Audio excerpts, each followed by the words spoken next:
I'm here today with Dr. Bruce Budowle. Bruce is the Executive Director for the Center for Human Identification at the University of North Texas. Thanks for joining me today, Bruce. I'm glad to be here. So your center houses a number of different institutes which have really been key in developing technologies and programs for human identification, and particularly in missing persons identifications. That's true. I know that you've recently become involved in a project really focused on eliminating human trafficking in Central America. Can you tell us a little bit about the scope of that project? Well, it's actually a great project, and it's a huge challenge, and it's almost impossible to eliminate human trafficking. As you may be aware, that human trafficking is a scourge to society, not just for Central America, but all over the world. At any one time, there's over 12 million people that are subjected to some form of human trafficking, either being sex slaves, to prostitution, to labor, to forced marriages, putting children into child labor, or as soldiers. So you can imagine the effects it has on society. So I would say we probably are never going to be able to eliminate it, but we have to do something to reduce or challenge it as much as possible.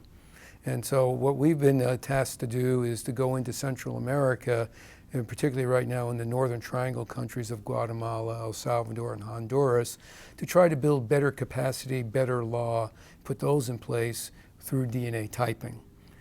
So DNA typing is not really a proactive approach to human trafficking. It's mostly a reactive approach, but it has other multiplying forces that could be useful. For instance, if you're going to develop a system, you need good legislation. And legislation is not just the right to take DNA, but to protect the people in society for their privacy and the use, and for the response by the government to do the right thing. So in itself, if we can put that together, the public may have more confidence in the government to do the right thing, which has a multiplying effect of public and government working together towards a better goal, a better way of life. So we're doing, helping advise in the legislation, the laws, the policies for DNA databasing, as well as we're developing capacity within the country so that the people there can do this work themselves. So what sort of technologies are you using or investigating that you think will really help drive these initiatives forward? Well, for the initiative, we're going to use what's tried and true. So capillary electrophoresis and standard kits like Globofiler and others are going to be the primary goals because they work.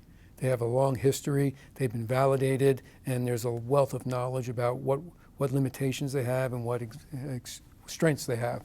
And so you're going to train people that way first, because we give them a solid base before they can, it's sort of like a crawl, walk, run.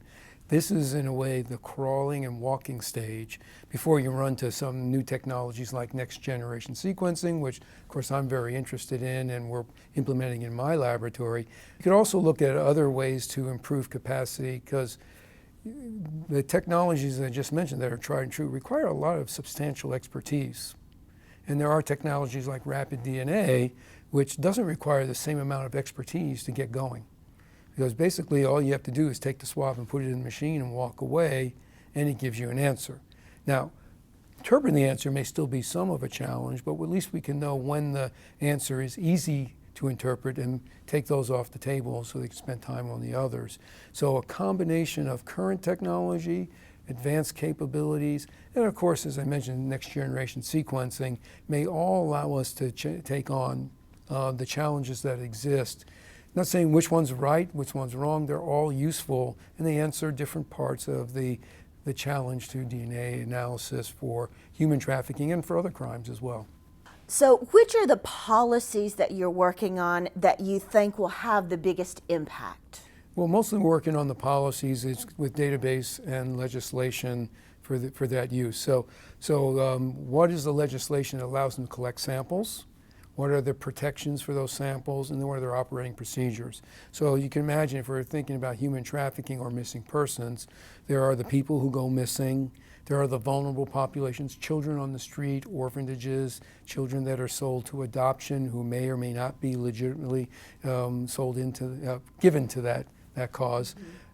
These are all parts of the things that we have to think about. How do you do that? And how do you put a rule of law into place to allow people to do it the proper way, and then protect those who put their profiles in there that aren't in there for criminal purposes. So we have to remember that the missing persons or the human trafficking is more of a humanitarian effort than it is a criminal effort for the first phase. Obviously we want to identify the criminals behind this, the people who are the traffickers, but that's only by first identifying those who are trafficked, so we have a focus on what to look for. So Bruce, what can we as individuals do that would really help move forward these efforts in identifying human trafficking? Well, I think first is to become aware. As a surprise it may seem, in your own neighborhood, people are trafficked, and you're just not aware of it. You don't know the telltale signs, you're not looking for this because it's semi-hidden but not completely hidden. And so if we become aware that there are people out there be subjecting to this travesty of society, then we can take a greater role in the effort. So I think that's the most important thing. Just be more aware of what's going on around you and see if there's ways that you can help. Well, thank you so much for your time today, Bruce, and thank you for sharing all of this information. Thank you for giving me the opportunity to speak today. Absolutely, thank you. It is a very exciting time these days to be in human identification. And to learn more, please visit us at thermofisher.com/HID.